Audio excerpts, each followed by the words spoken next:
Vote পরবর্তী হিংসার ঘটনায় বসিরহাট লোকসভার সন্দেশখালীর বিজেপি কর্মীদের বাড়িতে গিয়ে দেখা করলেন বসিরহাট লোকসভার বিজেপির কনভেনার বিকাশ সিং। সব এই তো মাঠে গরু নিয়ে গেছো, যত মাঠে যাবে শরীর ভালো থাকবে। আর এমনি এলাকা ঠিক আছে তো? কোনো হুমকি টুমকি গন্ডগোল ঝুট ঝামেলা নেই তো?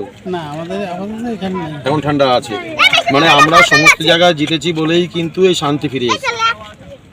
তার পাশাপাশি তিনি বিজেপি কর্মী সমর্থকদের বাড়িতে বাড়িতে গিয়ে দেখা করলেন, বিজেপির কর্মীদের পাশে থাকারও আশ্বাস দিলেন। শান্তি, এটাই তো আমরা চাই, যে এলাকা শান্তি থাকুক, সবাই শান্তিতে বসবাস করুক।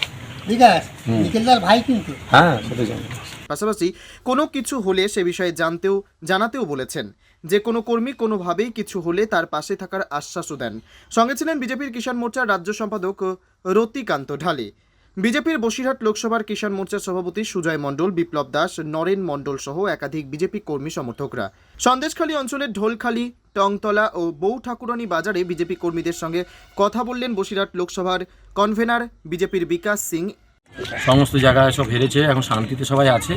এখানেও আমাদের সন্দেশখালী বাড়ি, থানার কাছে আমরা আছি, আমরা খোঁজ খবর নিচ্ছি যে কোথায় কোথায় কোনো গ্রামে গ্রামে কোনো টিএমসি নেতারা গুন্ডারা কোনো হুমকি টুমকি দিচ্ছে। আমরা সবাই একটাই দাবি আমাদের, যে সবাই যেন শান্তিতে থাকে। হ্যাঁ, শান্তি থাকুক। ভোট মিটে গেছে, যাকে খুশি ভোট দিয়েছে মানুষ। আরও তিনি বলেন, আমরা মানুষের পাশে আছি, আগেও ছিলাম, এখনও আছে। কোনো মানুষ কোনো সমস্যায় পড়লে আমাকে জানাতে পারেন নির্দ্বিধায়। পরে এর আগে যত নির্বাচন হয়েছে, সেই নির্বাচনে টিএমসিরা ব্যাপকভাবে সন্ত্রাস করেছিল। তো এই লোকসভা নির্বাচনে আমরা সন্দেশখালী বিধানসভা, আমরা এখানকার মানুষের পক্ষ থেকে আমরা রায়টা পেয়েছি। এখানে সন্দেশখালীর প্রত্যেকটা বিধানসভার অঞ্চল, সেখানে আমরা জয়লাভ করে আছি। সুতরাং আমাদের দায়িত্ব বেড়ে গেছে, এখানকার মানুষরা যাতে শান্তিতে থাকতে পারে, এবং প্রত্যেকটা মানুষের পাশে প্রত্যেকটা গ্রামেই আমরা যাচ্ছি, এবং সেখানে গিয়ে সেখানকার মানুষের কী সমস্যা আছে সেগুলো আমরা জানার চেষ্টা করছি।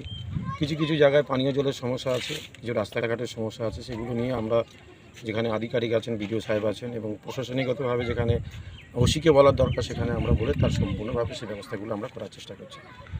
আমরা এটা বোঝাতে চাইছি যে আমরা ভোটের পরে যে অনেক রাজনৈতিক বক্তব্য রেখে যে ভোটের পরে বিজেপি নেতাদের দেখা যায় না, তো সেটা আজকে কিন্তু আমরা এটা দেখিয়ে দিচ্ছি যে আমরা ভোটের পর থেকে লাগাতার গ্রামে গ্রামে কার্যকর্তাদের বাড়িতে যাচ্ছি এবং কর্মীদের পাশে আছি। আগামী দিনও আমরা কর্মীদের পাশে থাকবো। আজকে কোথায় এসেছিলেন?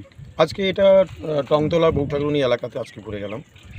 এখানকার মানুষের সমস্যা কিছু আছে, কিছু সমস্যা ছিল, চেষ্টা করবো সেগুলো সমাধান করার। বসিরহাট থেকে সুকান্ত দাসের রিপোর্ট, পিবি নিউজ।